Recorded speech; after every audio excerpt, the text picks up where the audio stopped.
Welcome to Brave Healer Productions. We are waking the world up to what's possible for healing, one brave word at a time. Hey, welcome everyone. I'm Laura DeFranco, the CEO of Brave Healer Productions, where we are helping the world experience what's possible. And here today to help me with that mission are some of the amazing authors of one of our newest books. This one is called We Lead. And this is volume 2 of We Lead, you guys. The subtitle of this beautiful book, here's number 1, is Building Connection, Community, and Collaboration for Women in Business. Huge shout out to lead author AliceAnne Loftus. She had a really big mission and vision for this book. AliceAnne, thank you for your collaborative spirit, for bringing this stellar cast of authors and leaders to the table to talk about this topic. I'm honored to be on this journey with you. This has been a really powerful series, you guys. So I know that you're going to enjoy meeting the women in this Zoom room. Elizabeth Harris is a registered dietitian and intuitive eating counselor who helps individuals transform their relationship with food and better their health through private counseling, group coaching, and corporate wellness programming. Jen Howitt is here, and she is your go-to expert to help you integrate online courses and memberships into your business. Julie Blamfin is also here, yoga pro, author, speaker, retreat leader, and founder of Stretch Your Spirit. She's inspiring midlife and menopausal women to feel joyful, stable, and sexy through movement and stillness. All right, ladies. Elizabeth, let's start the party with you. Tell me a little bit about the why behind your chapter. Yes. Hi. Thank you so much for having me. First of all, I'm really excited to be here with all of you. The why, well, first of all, I wrote chapter 20. It's called Get Out of Your Own Way, an action plan to thrive in life, health, and business. And the why behind my chapter is really, mostly what I do as a dietitian is help people break up with diet culture and transform their relationship with food and their bodies and prioritize their nutrition, health, and well-being. And I noticed that many of the challenges that I experience as an entrepreneur, specifically overthinking, which is a lot of what my chapter is about, but perfectionism and comparison and sort of getting locked in this sort of only one way to measure success in business. There's so many parallels between what I struggle with as an entrepreneur and what I see my clients struggle with when they're trying to break free from diet culture and transform their relationship with food. And so many of the skills that I use to sort of help ground myself in business and work through those challenges are similar skills that I'm teaching my clients, but in a different realm. It's more as it relates to food and their body image and sort of their roadblocks for landing on a consistent, enjoyable, feel-good way of eating. And so in the chapter, I tell my story specifically just in one aspect of my entrepreneurial journey, which is launching a podcast. And I, about 2 years ago, launched a podcast with a mental health therapist and personal trainer, Maria Winters and Tara De Leon. And I kind of pull the curtain back and let people in behind the scenes of how difficult that was for me and how many of my own kind of fears and overthinking and worries came into it and relate it again to what people experience with food. And the tool that I share is really kind of helps people get out of their own way, essentially, and clear through some of the noise and the roadblocks. So you mentioned perfectionism a few minutes ago, and I just want to kind of rewind to that idea for a minute. It was part of what you battled. It's part of what a lot of us go through. Like what's the most important thing you want people to know about that? Like, why do I need to figure that out? I think you need to figure it out. Well, I mean, whether you're talking about business or your relationship with food, I think for me it matters because it derails people. When we're constantly striving for perfection or striving for the ideal, you get in your own head and it puts you in all or nothing mindset, and it trips people up. And without realizing necessarily that even what you're striving for is perfection, or it is an ideal, or it is putting you in this sort of all or nothing mindset. So I think it's important to recognize it and then learn strategies to combat it. Yeah, it's one of them, isn't it? You mentioned a few earlier, perfectionism. I think you said something also about comparison. Mm-hmm. Yeah. Mm-hmm. Anything else about that one you want to add in there? Yeah, just it's so common when I'm working with people that they're comparing what they're eating or how much they're eating or what their body looks like to what they've been told they quote unquote should do, or what their friend is doing, instead of listening to their bodies. And a big part of my mission as a dietitian is to help people learn how to listen to their bodies so that their food choices are coming from within, not some sort of external guidelines. And I think similarly, it's really easy as an entrepreneur to look at what other people are doing and think, gosh, that's what I have to be doing. And you're just constantly chasing and chasing and chasing, instead of really grounding and serving people in the way that you best can, and doing the things that best serve your own business. These are golden nuggets for people. Thank you, Elizabeth. Thank you for saying Hmm. yes to this and for being here today. Thanks for having me. All right, Jen, you are up next. Tell us a little bit about your why behind your chapter. Well, I wrote chapter 3, which is harnessing the power of online courses and memberships, how to grow and scale your business without burning out. And part of the why behind my chapter is twofold. One is my personal experience with burnout and thinking that somehow, because I was not okay running around 24/7 and not really prioritizing the things that matter most in my life, that I was somehow doing something wrong. And so I was just striving that much harder and becoming that much more burnt out. And I think something that I notice in business, and especially with women in business, is that we think we have to choose between having a successful, flourishing business and a very successful and flourishing personal life with the other things that matter, like space and margin, having time on the calendar just to be. And so the good news is that you don't have to choose. You can actually be thriving in both life and business, and you don't have to run yourself into the ground in order to achieve that. It's not about, the adage, it's not working harder, it's working smarter. And courses and memberships are one of those ways in which you can expand your reach without compromising the things that matter most in your life. You're making me think a lot about how hard we work. I mean, that at a very basic level, but also that unless you have the time to nourish yourself, you can't. I mean, you'll hit burnout so fast. You think you're being productive, but you're really just doing yourself such a disservice not to pour in extra self-care, right? Like what do you want people to know about this? Like if I am that person who's working too hard, I don't know. What's that? How am I going to wake up to the schedule change? It's hard, it's scary. It is hard and scary. And the fact of the matter is, it's a journey. You don't just, you really have to get to the point where the pain of being burned out is more than the pain of making a change.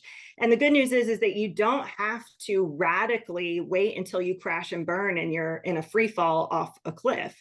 You can start to make small changes in the way you transition from one task to another, building in small little pieces of reflection. And what's interesting is it's counterintuitive. We think this is going to make us less effective in business, but it actually makes us more effective in business because we are caring for ourselves. We are growing. We have that space for love and connection and just the desire to want to be connected to the people that we serve. And so while it does come out of a good place, like we want to be there for our people, if we're not careful, the very desire we want gets flipped around. And then we're no good to the people that we so desperately want to serve. And so just taking it one little step at a time, one little practice at a time, and building on that, I think you'd be really surprised at how much progress you can really make. Yeah, I'll just repeat something you guys taking that time makes you more productive and successful, not less. And I know if you've gotten yourself into that bad habit of overworking, workaholism, got to be doing something every second, and you're starting to feel the probably sometimes physical repercussions, take a breath, man, take a breath. You will be more successful when you pour that self-care into your routine. I've experienced the proof of that. So now I'm trying to get creative about how much I can give myself. Like, ooh, this is actually working. Like what Jen said is actually true. Like, okay, how much more can I relax and get still when, you know, Julie's going to talk about that next, and come back to myself. Right? Yeah. Such a great topic. All right. Jen, thank you. Thank you for saying yes to this and for being here today. Julie, go for it. Tell us a little bit about your why. First of all, thank you, Laura. This is so exciting. I am so honored and thrilled to be in this book with these badass, amazing women. The messages are so powerful and fantastic. My chapter is Ignite Your Body, Ignite Your Business. Radical self-care to catapult your career. Think about it this way. Your body is your most important aspect, your most important asset as well. And if we're not taking care and taking time, maybe teeny tiny little bits and spurts, now and then throughout our days, then we're going to crash and burn. We know that. We've heard that. We've done that, right? But we typically are like, yeah, I got it. I'll practice some self-care. And then 2 months later, we're like, wait, what happened to that self-care? We're running around like a squirrel on speed and just hoping for the best. So my chapter is talking, of course, as you know, about breath work, about yoga, about these wonderful practices that we can bring into our days in little bits and spurts. Think quick wellness wins, right? But also some of the big ways that we can really tap into self and give ourselves what we need along the way, like retreats. Whether you're going with me on my next women's retreat in May, far, far away, or you're retreating every day just by closing your eyes and taking a nice deep breath before you tackle that next email. There are a number of radical self-care techniques that I'm mentioning in my chapter. And the reason behind this is because I want women to remember that they have everything they need. Everything they need. But once we get to that place where we're like, right? We're freaking out, we're exhausted, we're bitchy. And then we're like, what happened to my self-care? I don't want you to get there. I want you to remember that these things along the way can be done, can be practiced. It's easier than you think. That's my why. I want women to remember that they have everything that they need. It's easier than they think. And just a few really good ideas along the way can just make all the difference in the world. I love the thinking about retreating in different ways. You know, sometimes it'll be 20 minutes in an Epsom salts and lavender essential oil bath, 20 minutes of a retreat. And then the other day I was joking with my gal. I said, you know what? I signed up for your 3-hour workshop because I need a Sunday retreat. I just need to get my butt out of the house for 3 hours, be in a beautiful, nurturing environment. And the workshop was exactly that, right? It was just, so sometimes I would like to get on a plane and go somewhere and be somewhere else for a week, and I can retreat that way too, right? So retreat can be about anything. When Julie, you probably had a point where you had to kind of wake up to this too, and you had to change your schedule or your routine. Do you remember a moment, an example, and kind of what was the turning point inside of you to get there? Absolutely. And some of those moments are big. And read my chapter for one of my most profound stories and experiences. And some of those moments are every day. I had one yesterday. I'll have one tomorrow. We have these reminders. And then what do? Oh, I've got no time for that. I've got to do this, this, and this instead.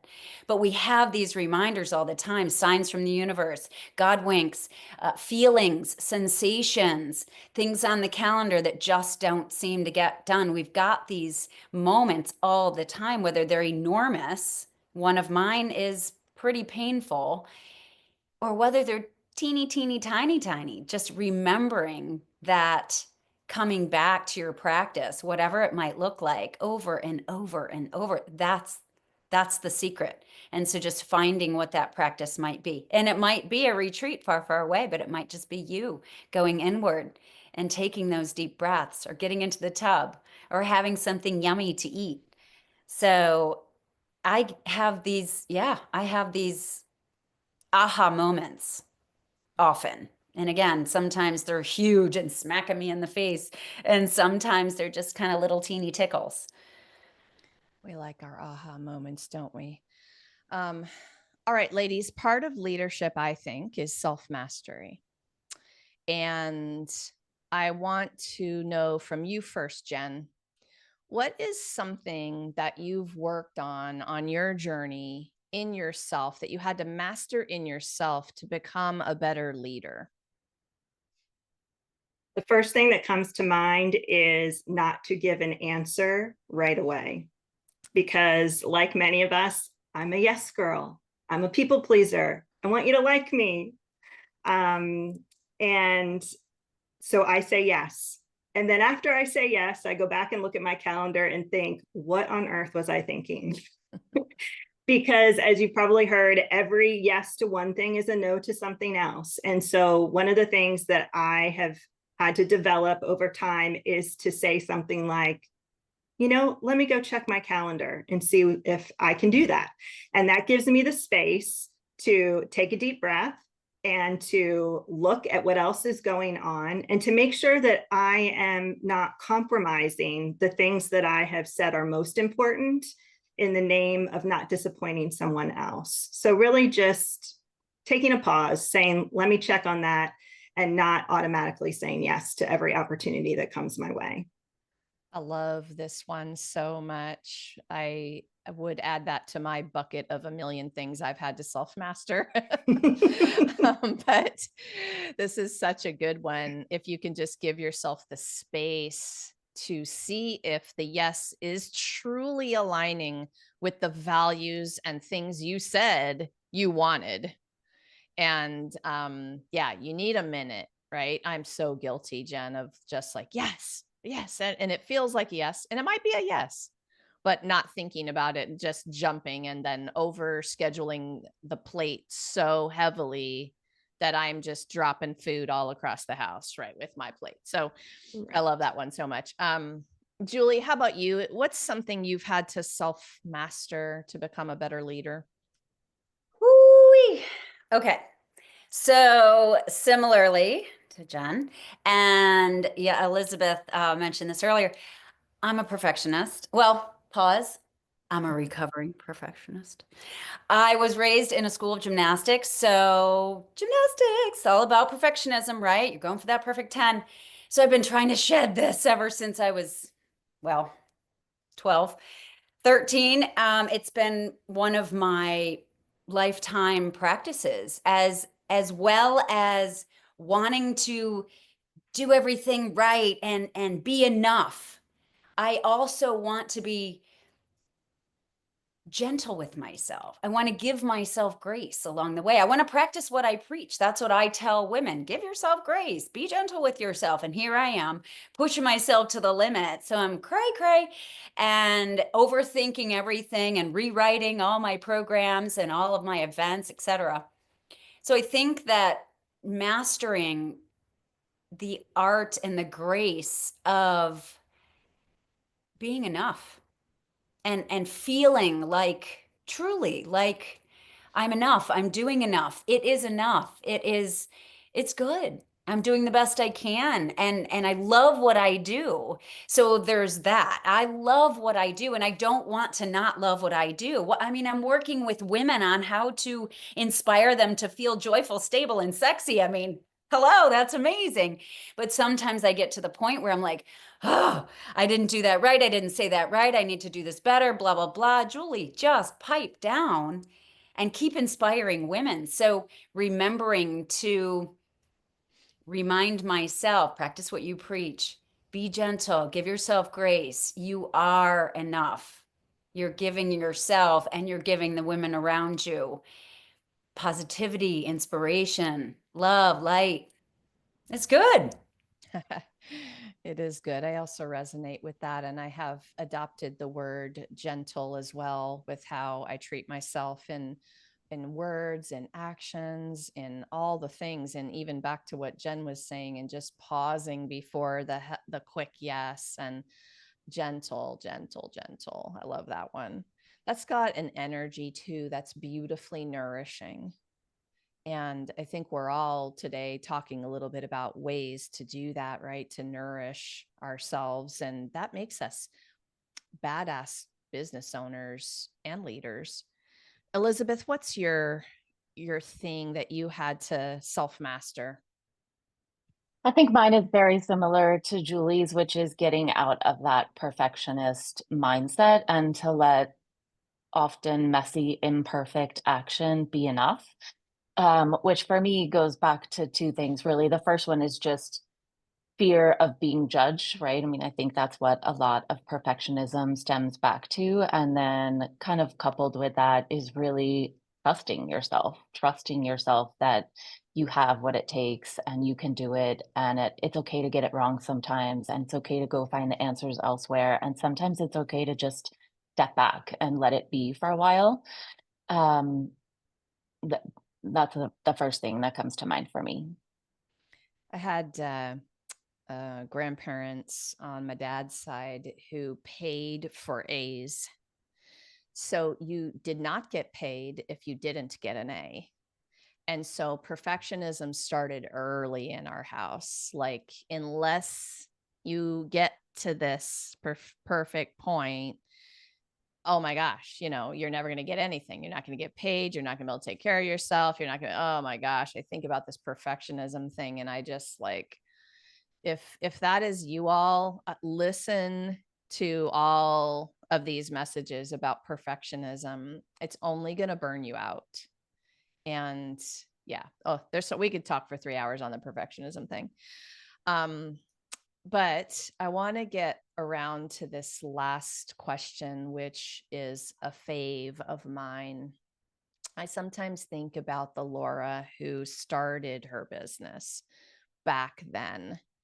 And we've all come a couple of minutes since the start of our businesses, haven't we? Right. And we've learned a thing or two, and we've put practices into place. So I think about her and what stages she was in of all the things you ladies have been talking about today. And I have a thing or two that I would say to her about it. Right. So today, mine goes something like, Laura, believe in and invest in yourself earlier, right? Take the risks a little earlier. Don't be afraid. And in a foundational way, it's the believe in your badass self, right? And it's great if other people are helping you feel that way, but you have to feel it first. This dream, this vision that you have, yes, it's good, it's big, and it's worthy. So believe in yourself and go for it, and do that a little sooner, right? So that's my message, how that would sound a little bit if I was talking to my earlier self. Julie, what would you say to that, Julie? I would say to that, Julie, it doesn't frickin' matter what everyone else thinks. I was bullied when I was young, and as an adult now, sometimes I hold back. Sometimes I just don't want to be vulnerable. God forbid. What are they going to see? It freaks me out sometimes still. But this is why I lead women on retreats. This is why I bring the conversation back to, hey, let's just go inward and practice some yoga. Let's laugh for no reason because it feels so silly. And who cares who's judging you? Who cares who's judging you? That's not my problem. The problem with bullying and judgment is with the judge. Like, put that mirror up to others. It's not about you. If you're feeling self-conscious and if you feel like you're holding back your authentic magic, quit holding back because you're freaking amazing. And that's what I would say to myself, like, go for it. Be the badass, be that positive, sparkly light that you are, instead of hiding and doing something that you think you should do.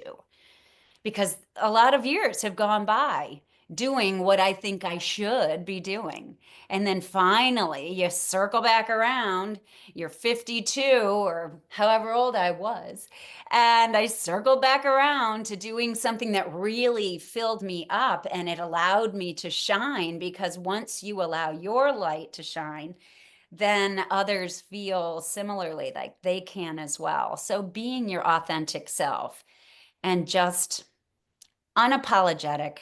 Don't worry what everyone's thinking, because it doesn't freaking matter. You're fabulous. That's what I would say to young me. I love it. I think sometimes we need to write these messages out and put them in front of our faces, right? So we hope you listeners are receiving these things. Elizabeth, what would you say to that earlier Elizabeth?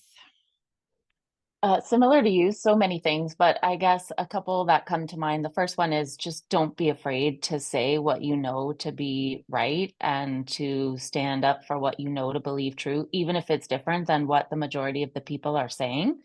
Um, there are people out there that need to hear your message, and don't be afraid to say it. They're waiting for someone to say it to them. That's one. And then the other one is just to go slow down a little bit. I think be intentional about what I'm trying to create and why and how I want to get there, and what I'm willing to sacrifice along the way and what I'm not. I think it's really easy as high achieving, perfectionist leaning women to get really caught up in the space of kind of your business running you instead of the other way around. And it is another parallel actually of what I see in the space where I help people with food. It's really easy to start letting food control you, your diet control you, your desire for the number on the scale to start controlling you, instead of you feeling like you're in control and that it's in line with your values and what's important to you and what your body really needs. So to come full circle, there's another parallel.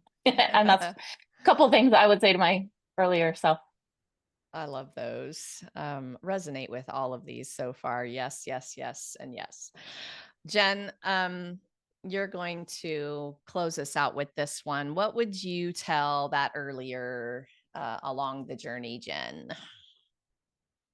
I would tell Jen that her work matters, her business matters, but who she's becoming matters more. And that no one is going to be caring for who Jen is becoming as much as Jen can and will. And that no business in the world is worth the price of being the healthiest, most vibrant self you can be. So what I do matters, and I would encourage myself in that, but I'd also remind myself that who I'm becoming is much more important. Oh, I love that one so much. Also, you ladies are so brilliant. Thank you so much. There's a lot of thank yous here. Thanks for not just for saying yes to the project, but you all took up the challenge. You took that challenge I gave you of being vulnerable with your personal stories, but also readers, get ready, because in the practice section in this book are master teachings. These authors have been around a minute, and they're offering these master teachings for you to come in and learn something and be able to learn and do something for your business right there, right? They offer so much in the book, but also so much in the world. So if you heard something today that's, I don't know, giving you the goosebumps, or you want to get a question answered or get some support, this is way more than a book. It is a generous community of amazing master teachers, leaders, authors, right? So drop down into the show notes because I've got them hooked up with their websites and you can go check them out and explore. I hope you do. Ladies, thank you so much for what you do in the world. And thank you for being here today to share it with everyone. Thanks for having us. Thank you. Thank you, Laura. So this book's over on Amazon, you guys. So you really need to hop over right now and grab your copy of We Lead. This is volume 2, Building Connection, Community, and Collaboration for Women in Business. And you can join us for the book launch party. We're going to have a party on November 22nd, 10 a.m. Eastern. Information down below about the party as well. Lastly, today, everyone, remember, your words change the world when you're brave enough to share them. So it is time to be brave. See you next time, everyone.